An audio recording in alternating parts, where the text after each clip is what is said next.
مزید اچھی ویڈیو دیکھنے کے لیے سبسکرائب کیجیے IDTV چینل کو اور سب سے پہلے ویڈیو دیکھنے کے لیے بیل آئیکن پر کلک ضرور کیجیے۔ اعوذ باللہ من الشیطان الرجیم، بسم اللہ الرحمن الرحیم۔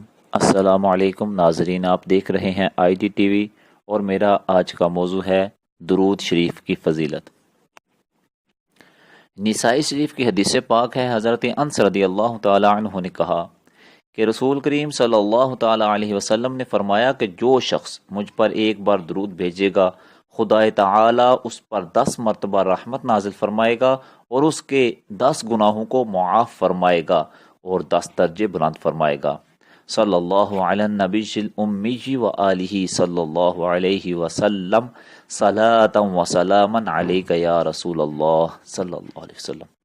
اسی طرح ترمذی شریف کی حدیث پاک میں حضرت ابن مسعود رضی اللہ تعالیٰ عنہ نے کہا کہ حضور علیہ الصلاۃ والسلام نے فرمایا کہ قیامت کے دن لوگوں میں سب سے زیادہ میرے قریب وہ شخص ہوگا جس نے سب سے زیادہ مجھ پر درود بھیجا ہے۔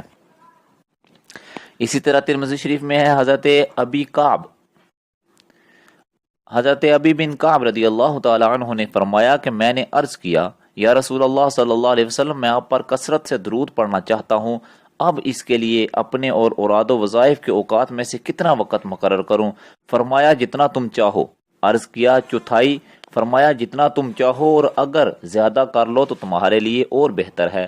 میں نے عرض کیا کیا نصف؟ فرمایا جتنا تم چاہو، اور اگر اس سے بھی زیادہ کر لو تو تمہارے لیے بہتر ہے۔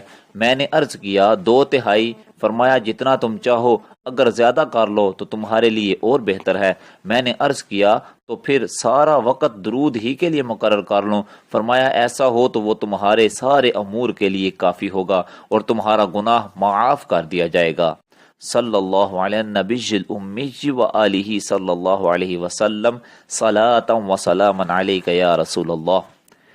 ترمذی شریف کی حدیث پاک میں حضرت ابو ہریرہ رضی اللہ تعالی عنہ نے کہا کہ رسول کریم علیہ الصلوۃ والسلام نے فرمایا کہ اس شخص کی ناک خاک آلود ہو جس کے سامنے میرا ذکر کیا جائے اور وہ مجھ پر درود نہ بھیجے۔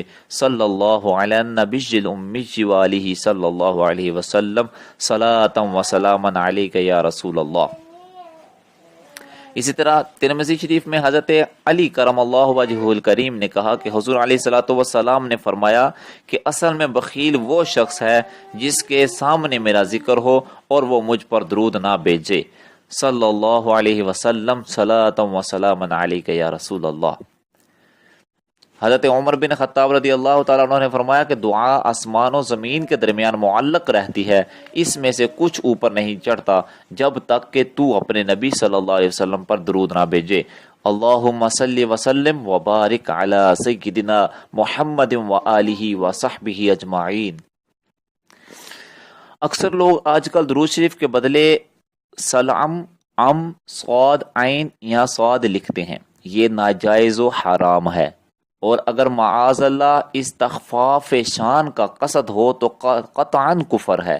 اسی طرح صحابہ اکرام اور اولیاء عظام رضی اللہ تعالی عنہم کے اسماء مبارکہ کے ساتھ رضی اللہ تعالی عنہ کی جگہ را ضاد لکھنا مکروہ و باعث محرومی ہے۔ فتاوی افریقہ بہار شریعت۔ جس کے نام محمد، احمد، علی، حسن، حسین وغیرہ ہوتے ہیں، بعض لوگ ان ناموں پر صاد اور عین لام بناتے ہیں، یہ بھی ممنوع ہے، اس لیے کہ اس جگہ تو یہ شخص مراد ہے، اس پر درود کا اشارہ کیا معنی رکھتا ہے۔ صلی اللہ علی النبی الامی و آلہ صلی اللہ علیہ وسلم، صلاۃ و سلاما علیک یا رسول اللہ۔ جو شخص حضور اقدس صلی اللہ تعالی علیہ وسلم سے سچی محبت رکھے، تمام جہان سے زیادہ حضور علیہ الصلوۃ والسلام کی عظمت دل میں جمائے، حضور صلی اللہ تعالی علیہ وسلم کی شان گھٹانے والوں سے بیزار اور ان سے دور رہے، اور اگر اس درود شریف کو بعد نماز جمعہ مدینہ طیبہ کی طرف منہ کر کے دست بستہ کھڑے ہو کر 100 بار پڑھے تو اس کے لیے بے شمار فائدے ہیں، جن میں سے بعض بیان کیے جاتے ہیں۔ اس درود شریف کے پڑھنے والے پر خدا تعالی 3000 رحمتیں نازل فرمائے گا، اس پر 2000 اپنا سلام بھیجے گا، 5000 نیکیاں اس کے نامہ اعمال میں لکھے گا، اس کے مال میں ترقی دے گا، اس کی اولاد اور اولاد کی اولاد میں برکت رکھے گا، دشمنوں پر غلبہ دے گا۔ کسی دن خواب میں سرکار اقدس صلی اللہ تعالی علیہ وسلم کی زیارت سے مشرف ہوگا، ایمان پر خاتمہ ہوگا، قیامت میں حضور علیہ الصلوۃ والسلام کی شفاعت واجب ہوگی، اللہ تعالیٰ اس سے ایسا راضی ہوگا کہ کبھی ناراض نہ تھا۔ اللہ رب العزت جل جلالہ ہمیں درود پاک کی فضیلت کو سمجھنے کی توفیق عطا فرمائے۔ وآخر دعوانا الحمد للہ رب العالمین۔